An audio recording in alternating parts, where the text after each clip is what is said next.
Hello नमस्ते सबैलाई। आज पनि फेरि म मेरो सानो करेसोबारीमा तोरीको साग टिप्न आएको छु। अनि यसपालि चाहिँ हामीले यो साइडमा अलिकति करेसोबारी पनि बनाएको छौँ।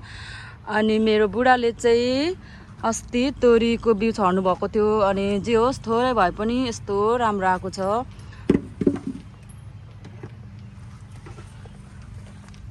यस्तो राम्रो आएको छ। अब म टिप्नु गइरहेको छु।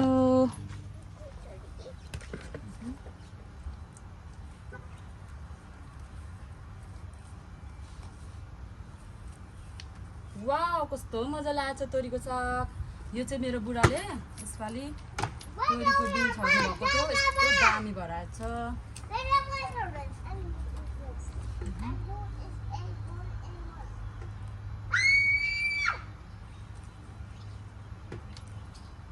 जे होस् आफैले मेहनत गरेर फलको सागसब्जी चाहिँ यति मिठो हुन्छ। अर्ग्यानिक थोरै भए पनि आफैले फलाएर खानुमा मजा हुन्छ।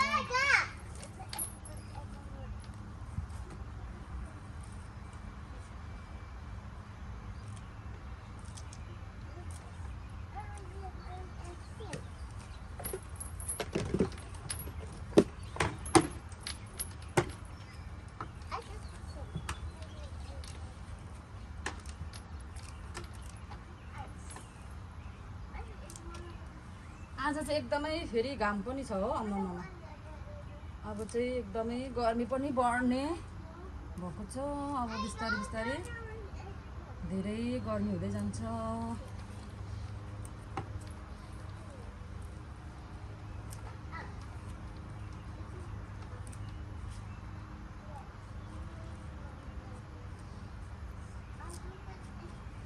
वाउ कस्तो राम्रो तोरीको साग।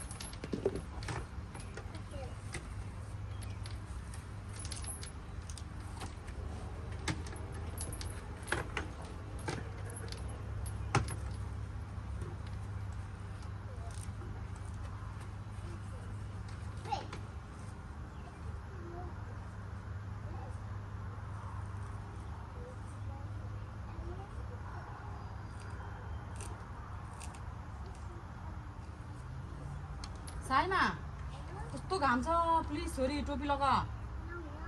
र मेरो छोरी यस्तो घाममा पनि टोपी लाउँदैन। आइया हुन्छ नि त छोरी, आइया हुन्छ। मामा साग टिप्नु आउने छोरी चाहिँ टोपी पनि नलाउने घाममा यस्तो। साइमा प्लिज टोपी लगाउनु मेरो छोरी, मेरो ज्ञानी।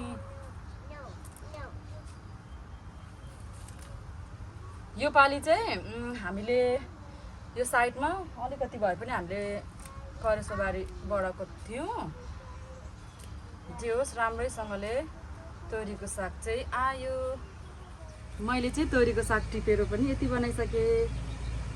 अब यो खाली भएको ठाउँमा चाहिँ म बिई बैगुन अनि मुला रोप्छु। यहाँनिर मैले चाहिँ अस्ति नै बिरो बैगुनको चाहिँ बिउ बनाएर राखेको छु। अब म यसमा चाहिँ यो खाली भएको ठाउँमा चाहिँ रोपिदिन्छु।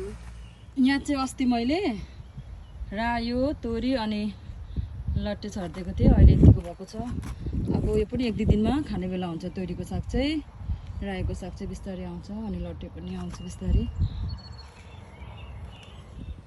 तोरीको साग त सबै फुलिसकेछ। अस्ति हिजो पानी परेर मैले चाहिँ टिपिनँ। अनि आज चाहिँ राम्रो दिन भएकोले गर्दाखेरि चाहिँ टिप्नु लागेको। अनि धेरै बाक्लो भएर पनि होला सायद, कस्तो सिन्के भएर आएछ। यो तोरीको साग चाहिँ सबै फुल्नु थालेछ। किनभने मैले यो चाहिँ एक दुई दिन चाहिँ नटिप्ने भनेर राखेको थिएँ। अनि पानी पनि पऱ्यो नि त एक दुई दिन चाहिँ। अनि त्यसपछि त्यो पानीले गर्दा पनि होला एकदमै बढेछ पनि। अनि त्यसपछि सबै फुलेछ अनि सिन्के भएर आएछ। रै पनि ठिकै छ, अब खाना त हुन्छ नि त भनेर टिप्दैछु। मैले चाहिँ तोरीको साग टिपेर यति बनाइसकेँ। अनि अस्ति नै उयो पर साइडको चाहिँ तोरीको साग टिपेर यो भिडियोमा चाहिँ मैले पकाएर खाएको छु। अनि अब यो तोरीको सागलाई चाहिँ म नेक्स्ट टाइम भुटेर खान्छु। वाउ थोरै भए पनि यस्तो राम्रो आएको छ तोरीको साग। अब म चाहिँ यसलाई के लाउँछु,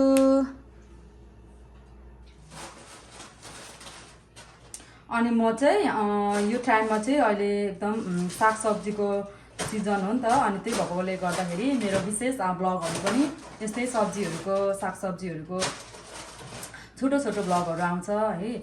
अनि म चाहिँ यस्तै यस्तै भ्लगहरू लगाउँछु।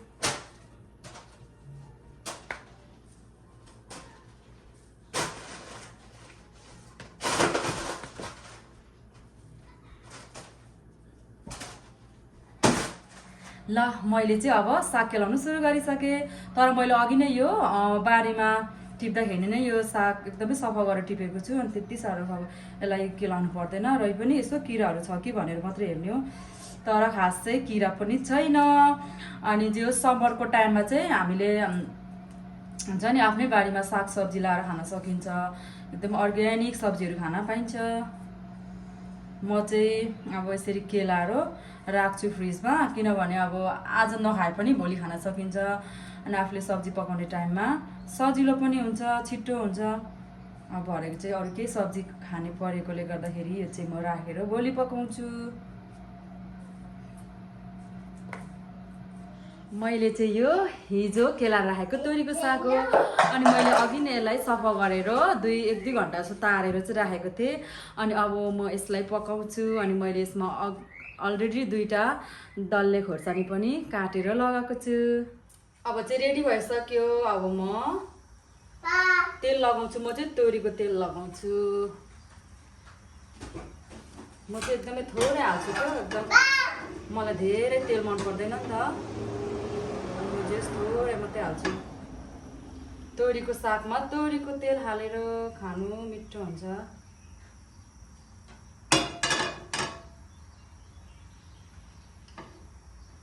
मलाई चाहिँ एकदमै तेल धेरै मन पर्दैन, त्यही भएकोले गर्दाखेरि म चाहिँ एकदम ठिक्क मात्रै लाउँछु तोरीको सागमा तोरीको तेल।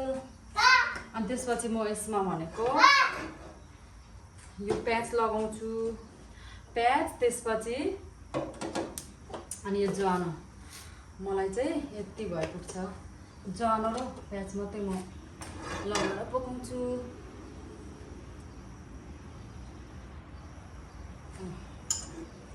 नानी त पिरो हुन्छ। अब चाहिँ यस्तो आएको छ कि यसरी हुनुपर्छ, पट्ट टट्ट टट्ट टट्ट भयो भने चाहिँ सब्जीको स्वादै बेग्लै हुन्छ क्या। ज्वानो फुराएको चाहिँ एकदमै स्वाद हुन्छ नि त सागमा।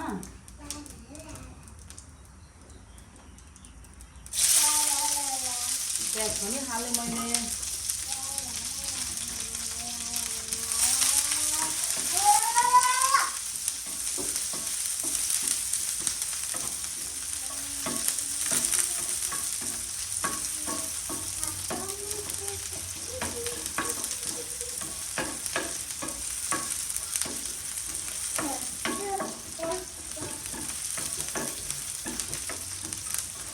तेल त कम्ती भइसक्यो, तर हुन्छ तेल धेरै खान नि त म। अनि त्यही भएकोले गर्दाखेरि म चाहिँ एकदमै तेल ठिक्क लाउँछु।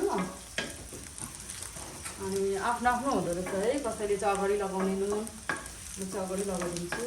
कहिलेकाहीँ घरि साग लगाएर पनि लगाउँछु, तर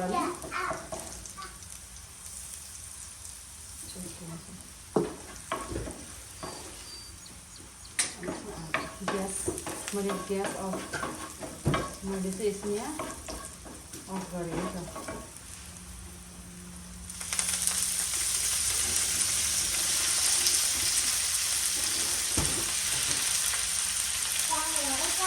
एकदमै साग धेरै हुन्छ अहिले अगाडि चाहिँ, भरे यो घटेर कम्ती हुन्छ। अनि अलिअलि गर्दै हाल्दै पकाउँछु। यस्तो भोक लागेको छ कि मलाई त कहिले पकाएर खाइहाल्नु जस्तो भएको छ। अब यसपछि म गोलभेडाको अचार पनि बनाउँछु। पापाको चप्पल लगाएर आएको, मेरो छोरीले चाहिँ यस्तो पापाको चप्पल लगाएर आएको। अघि यसको 1 बल साग थियो, अहिले घटेर चाहिँ यति हुन्छ क्या पकाउँदा त, थोरै पो हुन्छ त। सागहरू यस्तै हुन्छ क्या, सुरुमा चाहिँ यति धेरै देखिन्छ, पकाउन पनि सुरुमा गाह्रो हुन्छ। भरे त घट्दै जाँदै के हुन्छ। तोरीको साग यस्तो हुँदैछ, अर्ग्यानिक तोरीको साग खाइन्छ। अब अलमोस्ट तोरीको साग पनि पाकिसक्यो। यसलाई चाहिँ धेरै बेर पकाउनु हुँदैन किनभने भिटामिन जान्छ नि त, त्यही भएर चाहिँ ठिक्क पकाउनु पर्छ। मैले चाहिँ यहाँनिर डल्ले खोर्सानी र गोलभेडाको अचार बनाउनु लागेको, तर कस्तो पहेँलो देखिरहेछ। 2 खाले हुन्छ कि क्या गोलभेडा पनि, कुनै कुनै चाहिँ रातो दिन्छ है कलर, यो चाहिँ एकदमै पहेँलो रहेछ। मैले चाहिँ यसमा 8वटा जति लगाएको छु डल्ले खोर्सानी। अलमोस्ट अचार पनि रेडी भइसक्यो। यस्तो भोक लागेको छ, तर म खाना खानुभन्दा अगाडि चाहिँ एकछिन यहाँ सब्जी पकाइसकेर चाहिँ बाहिर यहाँ घर अगाडि निस्केको छु। यस्तो राम्रो भएको छ बाहिर चाहिँ। अलमोस्ट यहाँनिर हुन्छ नि अब साँझभन्दा पनि राति भइसकेको हो, उज्यालो भइरहेछ अहिले त्यतिखेर पनि। यो चाहिँ मेरो घर अगाडिको सानो फुलबारी हो, यहाँनिर अलिअलि फुल पनि छ, यहाँ फुल फुलिरहेछ। अनि यहाँ मैले अस्ति गमलाहरूमा पनि फुलहरू यसरी राखेको छु।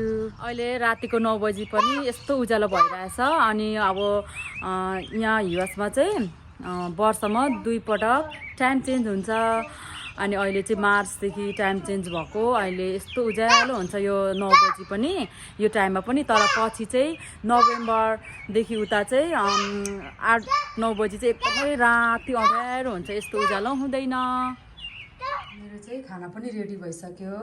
मैले चाहिँ खाना सब्जी र अचार एकै ठाउँ लगाएको छु। अब मैले चाहिँ खाना खानु सुरु गरिसकेँ। यस्तो भोक लागेको छ कि ल, मेरो छोरीले पनि यता खाइरहेको छ। मलाई चाहिँ यो साग त्यसपछि अचार भयो, दाल पनि चाहिँदैन खासै, म दाल त्यति खान्न नि त, अनि त्यही भएर मलाई चाहिँ यति भएपछि हुन्छ। वाउ कस्तो मिठो मिठो।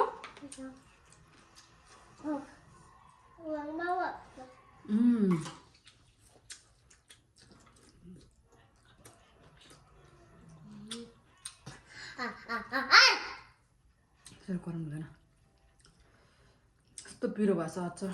डल्ले खोर्सानी 8वटा लगाएको त माइलट।